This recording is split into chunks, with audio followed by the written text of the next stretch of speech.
Ciao a tutti e benvenuti a questa nuova puntata di Chiama T Danse, la rubrica di Voci di Cittadella dedicata agli artisti che sono stati ospitati nel corso delle scorse edizioni del festival.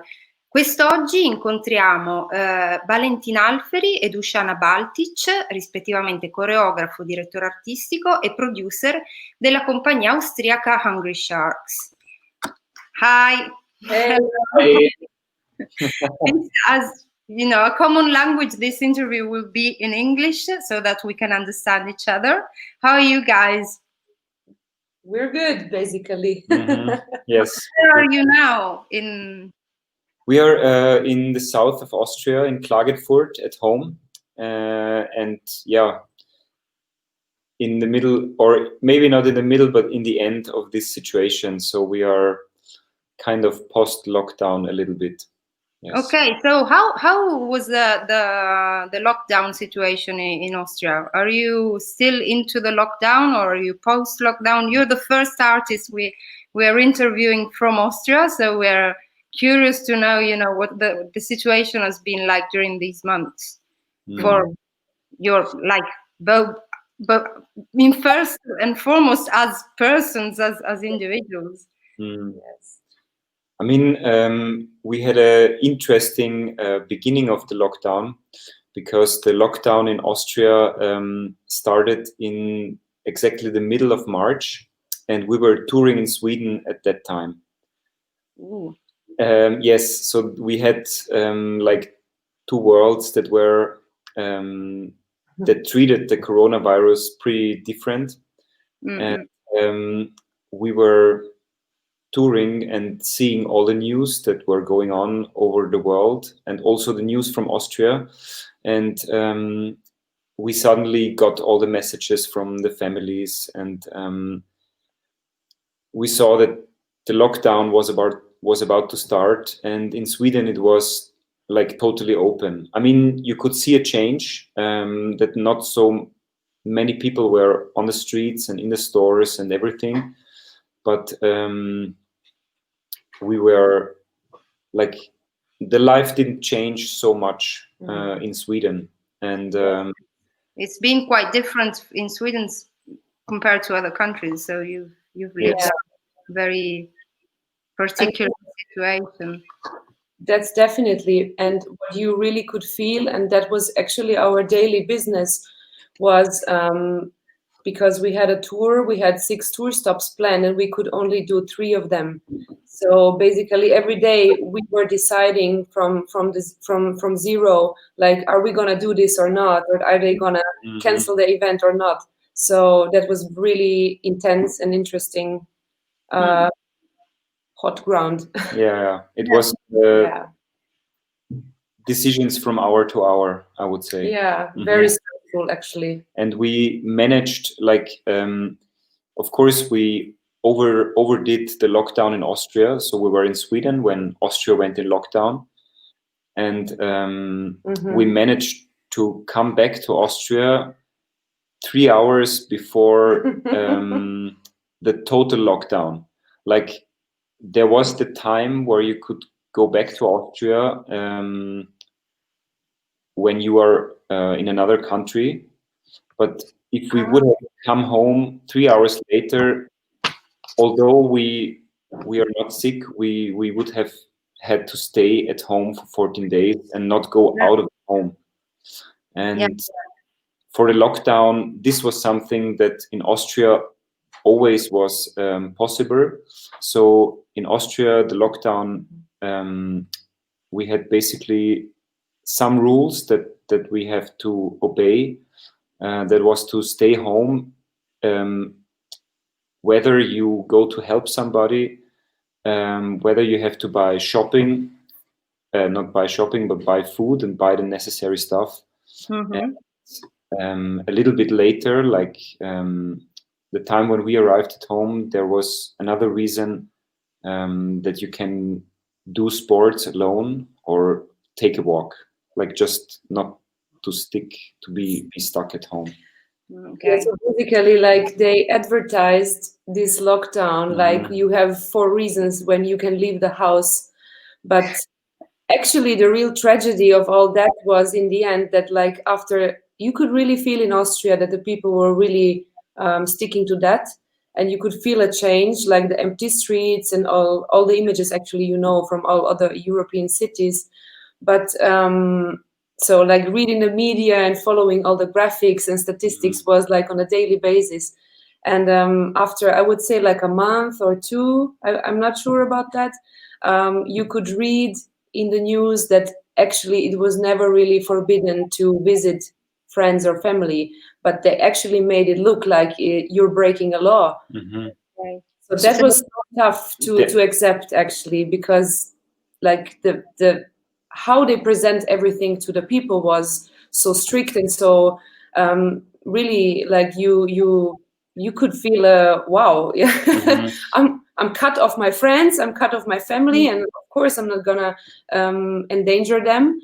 But in the end, there's like this flip of, yeah, you could go there anyway. You could have all the time gone to your family and to your friends. Yeah. So that was a first example, the first big example in Austria of a new term that is coming up, that a government is presenting a law that is not actually, or is presenting a rule that is not actually written in the law. And the term is fake law. So there was a big outrage. So this triggered a reaction in the people, in the citizens. Yeah, like, I mean, as far as we can speak for us, it was a total disaster, because it shows how irresponsible the government takes actions, even if they really look responsible because of the shutdown. And Austria was really promoting themselves as the first country to set the right measurements and to do the right thing. And I think in the first phase, we definitely agree on that. I mean, what else could you do? It's a new situation for every one of us. But yeah, I mean, you have to still think of stuff. It's kind of like unsettling, like in many countries it happened. It's this continuous changing of the basis of the rules, so you have to stick to the rules, but sometimes you're not even sure what are how to interpret and how to read those rules. So it's kind of difficult to to live in that setting. Exactly. But let's talk about you as an artist, of course, because we want to know how artists have been, through this COVID period. But first of all, for those who don't know you, or for those who haven't seen you in the festival in Austria, for example, can you tell us a little bit about your background as an artist and producer? And how did Hungry Sharks came to life? So we founded the Hungry Sharks in 2011, and like our first impulse for that was to establish the movement language of urban dance styles on stage, because there is a big, I would say, there is like most of the stage dance, what is happening on stage is a contemporary dance context. And the dance comes from principles and concepts that is coming from institutionalized education and artists and theaters that showcase contemporary dance. But as far as urban dance, there is very little, I have to say, in comparison to the big world of contemporary dance or the big world of ballet, which is institutionalized in the very big theaters. Yeah. And this is one of our main targets, to make people know urban dance in a theatrical context, which is really... You come from an urban dance context. I mean, your background is rooted into into that world at first? I mean, as a, I don't know how you came to study or to pick up dance in maybe when you're a kid, when you were a kid. I don't know. How did we start? How did it come about? So the very start, before Hungry Sharks, my root is urban dance, but I'm a late called dancer. So I didn't start as a kid. I was doing a lot of sports, and only with the age of 20, I discovered urban dance and developed a real strong passion for it. I abandoned my university and was just amazed and pulled by all the possibilities that are not only in the dance but also in the hip hop culture. Yeah, That's kind of the roof for all of that, because when I say the dance that we know in theater mainly is institutionalized, the other side, the urban dance side, the side of hip hop, we have a whole culture as a background. yeah. The meaning is that the hip hop community meets, I would say, every weekend on jams, local, national, and international jams and battles, where everybody is exchanging. And in a local way, you meet almost every day with the dancers of your city or with your crew. And that's a really, that's not only a training, a matter of training or rehearsal, it's a matter of culture. It's a matter of social exchange, of dance, of cultural exchange, and everything. And that makes it really rich. When you think, for example, of ballet, when I try to think of are the best ballet dancers of, let's say, Italy or Austria dancing their asses off each weekend for each other for no money? No, I don't know if this is happening. Maybe it is happening and I'm not getting it. But in the hip hop culture, everybody comes together and you jam together, and yeah, we have that as a background. And Yeah, it's a strong community link. It's a strong community basically. So it's even without any institution that keeps it together. It's it's a spontaneous bond that is quite. It's also international because it's, for example, we were about to host an urban dance festival and contest in Cittadella in March, which sadly we couldn't host, which was organized by an organization that works in Aosta. And what I see from outside, as an outsider, because I'm not an organizer in the urban dance context, but I see there is a strong bond also, not only between crews, people working and meeting in one same city and in one town, but also with other cities, other countries. It's really it's like a network. Yeah, it's very bonding and connecting worldwide. It's true. And what about you, Dušana? Where do you come from? So I come from Croatia originally, and I'm a photographer also, and the producer of Hungry Sharks. And I'm not a dancer, as you might assume. So you're an organizer. I mean, yes, yes. Yeah, and actually, I don't know. My position is so complicated at times. But basically, I'm like, together we work on everything together, and we're both responsible for the establishing of a new production. But I'm like the one who's really trying to gather all the aspects that you need when you want to start to make a production, during the production and after the production. So This is a very important figure, like a very important person in the production process, but not only in a company, and is that person who's always behind the wings. But it's for people who don't know about how the production system works in a dance company or in a theater company. It's a very, very important figure, and it's interesting that you, the founder members of a company, are from the producing side and organizing side and from the artistic side. So it's like a very complex and inclusive union. It's also we feel very complete, like we feel very complete in these positions because you need these both parts in order to get this work done. And I think it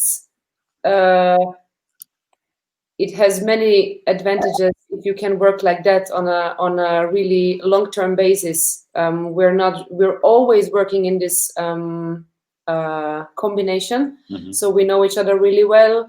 We know our good stuff that we can do, and like it really pays off if you work together with people for many years, and you can get through the difficult stuff and come out together stronger. And I think it enriches the whole work also with the group, and for the artistic product or output. How do you want to call it?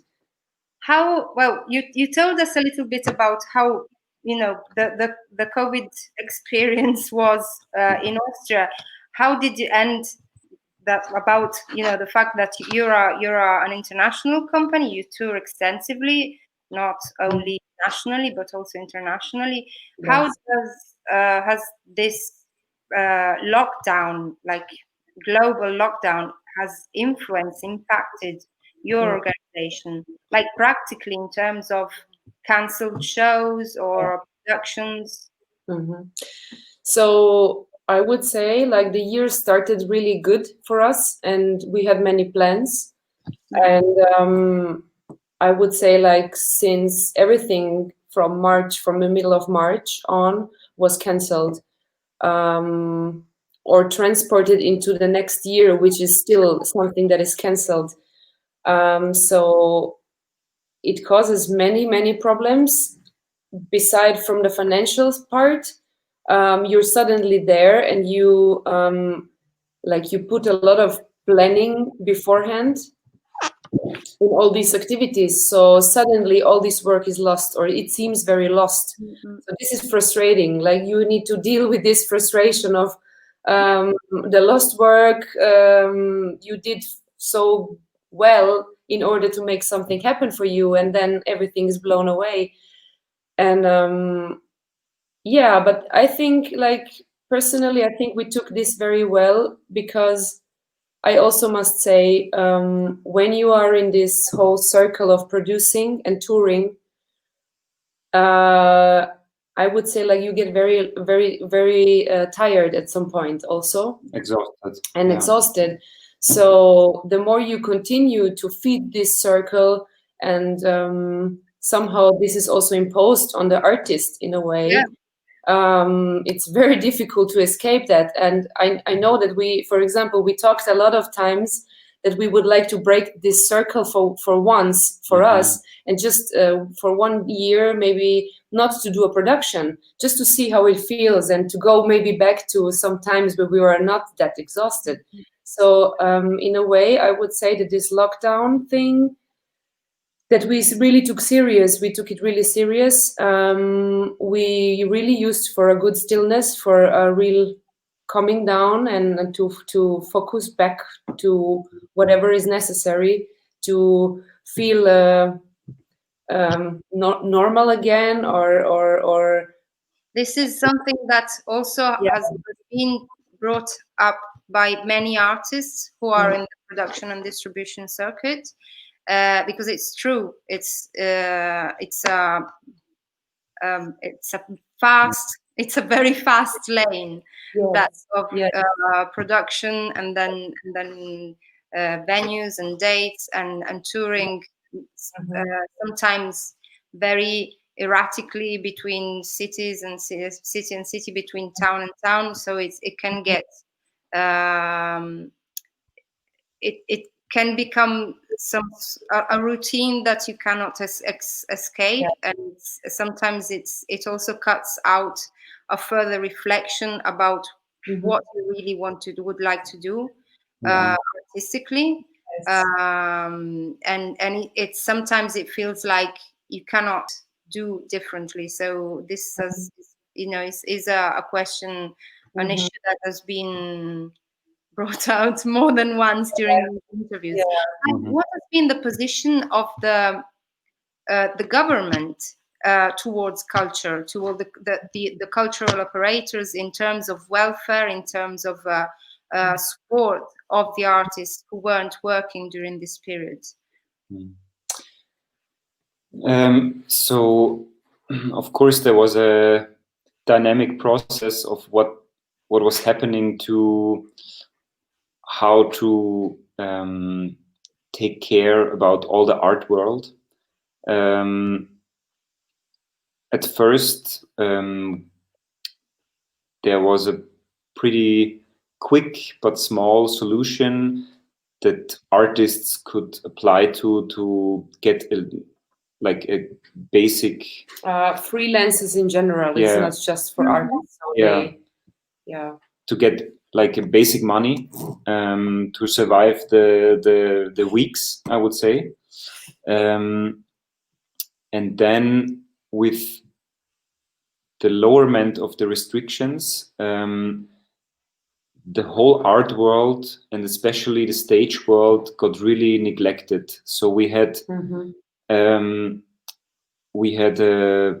regulations like you can go to the restaurant and you can sit on a table together with 4 persons, but when you go to the theater, you have to have 1 meter distance, you cannot sit together, and you have to have a special amount of square meter per person. So basically for all the small theaters, if you would have brought up your place and your stage work again, only 30 people at a time could watch. So at this point there was a big uprise of artists and unification, and we had some key figures talking about the things that are not good in opening up and neglecting the art world, and that pressure really applied. And the first thing that happened was that the person responsible for art and for culture stepped back from her position, and then a new person came. And within a pretty short amount of time, the regulations are now where they are now, and there is a plan that is somehow a way that you can go, and there are possibilities that everybody who works in this art and cultural sector can make a living again somehow. And one of the things that basically that's the whole thing. Right now the theaters, when did the theaters open? I mean, has it been a while ago, or it's just recently there was a start that you can make events again. It was end of May. And now we have like a plan. First there can be only 100 persons, then there can be 250 persons, then there will be possible events with 500 persons, and so on. I think that all these regulations apply for events outside. So like what we are observing is that all the people basically who can, they move their productions outside. So because outside is basically much easier to fulfill the regulations. Exactly. Yeah. So there has been a change in the regulations following the protests and the uprising of the artists and of the organizers themselves. So you got your voice, you managed to get your voice heard. So at least, you know, Yes, that's a positive side, let's say. Yeah. In Italy, we're about to open from the 15th of July. The theaters will be able to open again with very, very strict regulations. Right now, there is no signal about the change in these regulations, but it's more or less what you were saying before. You know, meters, a meter of distance. So this means that much less people can go in the indoor theaters. Yeah. So we'll see. You know, we'll see how it goes. And how about how? I was thinking about the work you brought to the T Dance Festival. You're very much into you know, social themes and social issues in your artistic work. For example, the fear of FOMO, the fear of missing out. Talking about, well, what's basically what we lived before the COVID experience, and now it's starting getting to that place again in which, you know, things are starting to get going again and going very fast. How do you think this experience will impact on your artistic work? Would you want to talk about COVID in your next shows, or how? Or simply, if you have planned, if you plan new works in general, I mean, even outside of the theme. Right now, we are about to make a new production with young dancers, and we are planning to have 2 shows in a pandemic festival that is going to take place in the south. Of course, it's open air, and it's going to be in our hometown, Klagenfurt, on the 7th and 8th of July. And we put ourselves in a position that you can produce in a very simple way and also rehearse in a very simple way. And we see this work where we, of course, have a topic, but we see this work as a document or a text of this situation. So how can dance and the dance world happen now? Because when we will do the 2 shows, there will still be a pandemic, there will still be regulations, and because of course they apply not only to the audience, but they also apply to the dancers themselves. Of course. Exactly. So basically, we didn't really intend to integrate this whole discussion and topic to be visible in the sense where you might find very visible material in FOMO, as you know. So I think it will be different than that. But I still think it's a document of this time. Yeah.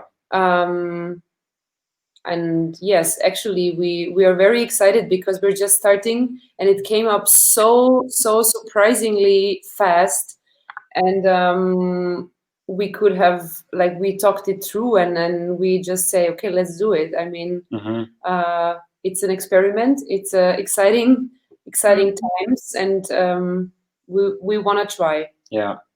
Yes. Oh, very curious to see the outcome of this. Yes. New. How many dancers are you working with? How you know, what is the dimension of the?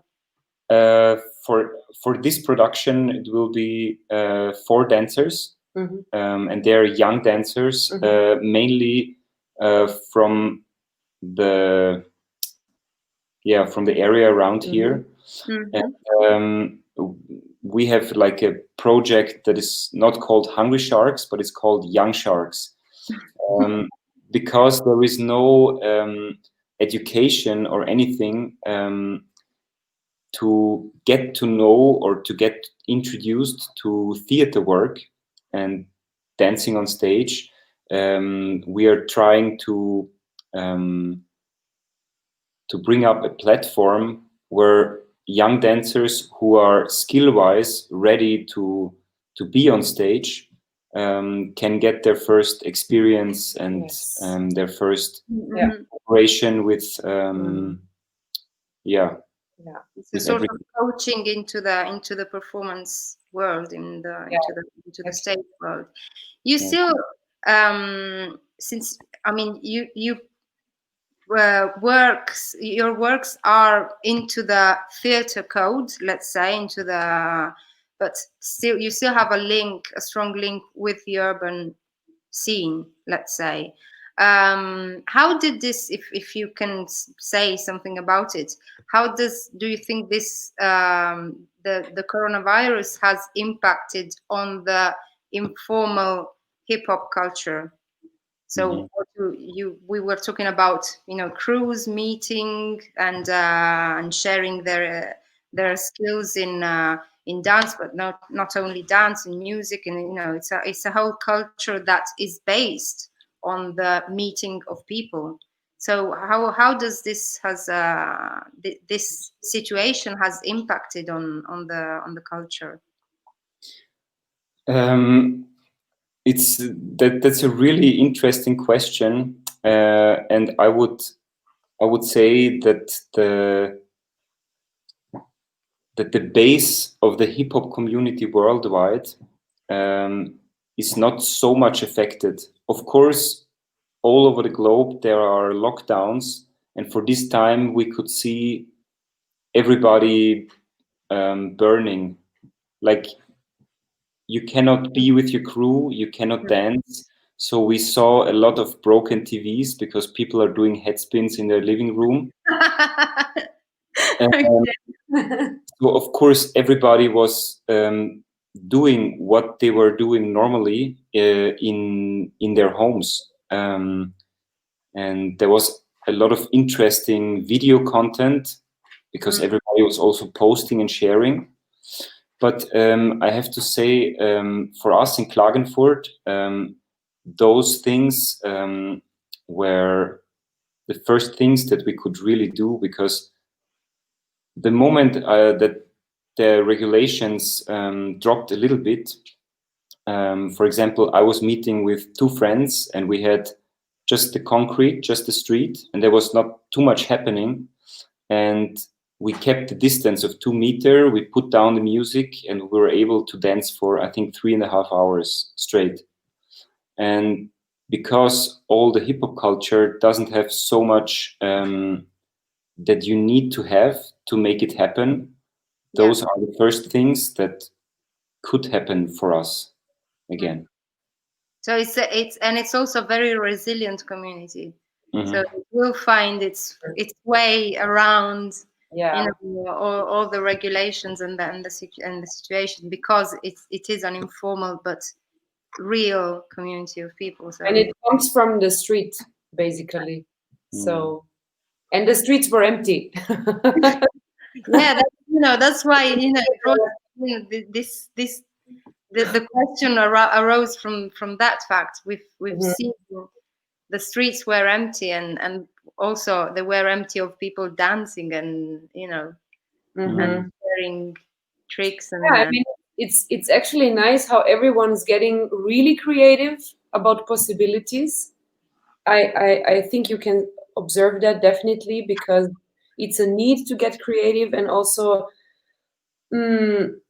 as your possibilities are limited, it's somehow symptomatic that you're gonna look for the next option that you can use, and suddenly it just really it doesn't seem so hard anymore. It's the only option that you can invent is the option that you invent. So that is it's pretty exciting. And but I also have to say, like, from my personal point of view, I have to say that all these amount of online content that is coming up, or that was really coming up very intensely at a point, it also leads to a sort of exhaustion, like and an overload of information. Yeah, because suddenly there are so many interesting things that are really great, like to listen to a talk, to listen to a workshop, to I don't know. Anyway, you have so much time to watch stuff, and now this stuff that is usually happening in a real life is also gonna be served to you via internet. So like, do you really want to spend your whole day be on the screen and watch this? I don't know. Like, this was a really mixed feeling. Yeah. For example, to overcome the difficulties about putting, having people, big audiences in big venues. At some point, this idea coming from in Italy, for example, from the Ministry of Culture itself, was to build a massive program of streaming of performances. So to have a whole big chunk of performance switch to the live, to the online. What do you think about it? It's very interesting because, like, tomorrow there will happen a screening from our latest production, which is called Zeitgeist. It was an underwater production we did last year in August. So this production is obviously not possible to transform into like you present normal stage work. You cannot really present another water piece. So what we did is we really tried to make a good recording of the performance, and the Austrian Cultural Forum in Romania, they collaborated with us on a screening of this performance. So you can see it from tomorrow on 3 times, and this is actually, this works pretty well for us, because this project we want to continue to put it outside and to show it. So this is the only forum how it can be seen. And I mean, it's a product that cannot be seen otherwise. Exactly. Yeah. I was talking about what you can actually see in a theater or basically live, just to switch that, to move that from the live performance into a streaming content, which is very controversial for us. Definitely. Like we talked about, because a couple of companies and friends artists, they opened up their archives, for example, for a certain amount of time, so you could browse through their performances and past gigs. And like for us, we discussed it. It was not really an option, because it's like, it's a little bit talking about the value of arts. Like now, it's so important to keep the value of arts. And we couldn't really feel that this would be the right way to express this opinion, by just openly show or stream our stuff. Like 5 productions that we have, and we open it, and of course, and a video or a recording can never replace something that unfolds in front of you in real life. And also the participation. I mean, I remember people commenting during your work when we programmed FOMO live, and it was live at be next to people who were going like, oh, I can't believe it did that, and that's part of the fun of being there and watching something, which it can be done otherwise. And also to step into contact. Like, we really enjoyed your talks the next day. Like, you could sit together, you can exchange with your colleagues, with new artists that you meet, and also with the audience. It's very dedicated, and we like that. This is something that we never want to drop. And also because of this, we decided to go live on our Instagram channel on Sunday after the last screening of the movie. Oh, cool. we want to talk about that too. So if anyone wants to watch the performance, it's free for everyone. But we are there on Sunday. So we can put it in the comments here, like aside from the video, so people who are watching the interview now, they can go and and everyone is welcome. The link and see the underwater performance, and then they can have the talk with you on your Instagram channel. Yeah. Mm-hmm. Nice. Our first talk. Well, good luck for that. I will for sure. I will watch it.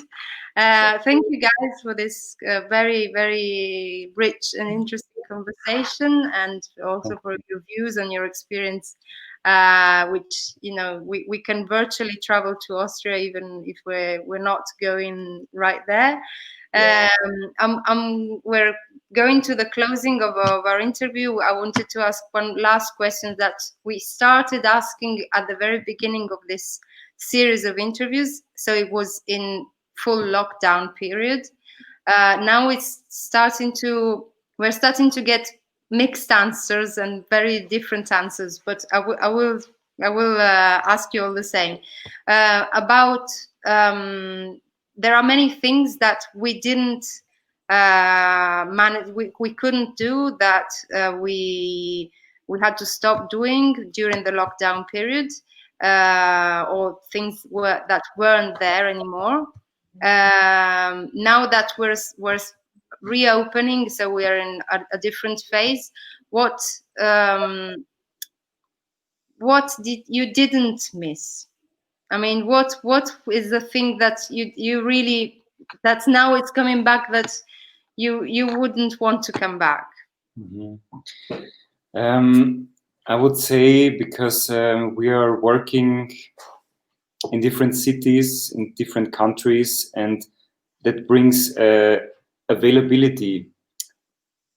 You have to be available and you have to be present at a lot of different spots, near to you or far from you.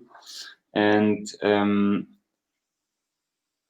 I don't want that to come back so fast. That hypermobility.